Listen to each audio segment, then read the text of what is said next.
hip external rotation, PAILS and rails on an incline bench. You're going to start by finding that incline bench, and it's going to be set just above your hip is okay. You're going to start by bringing this leg onto the bench with your knee and your hip lined up.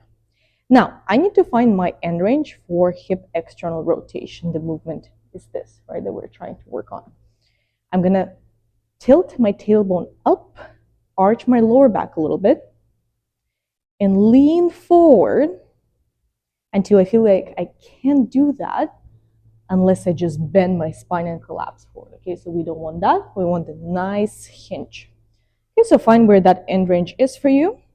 For me, it's somewhere here. I can't go any further without bending my spine. We're going to hang out here for 2 minutes, deep breathing, trying to relax.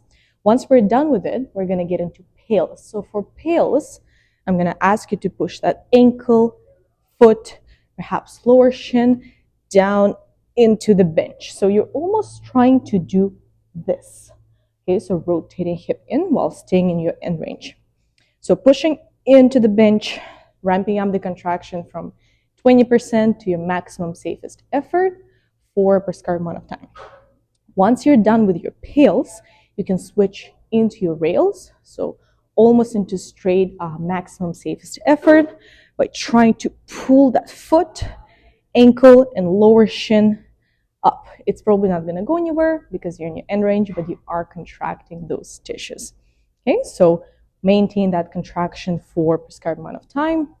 Then you can slowly release and just sink a little bit deeper into the stretch. Okay, one thing I want to remind you is that if you feel like weird pinchy sensation in your hip, if it just feels awkward and painful, please pull back from that range. So let's say here you feel some pinch in the hip, no problem, pull back a little bit, work in this range.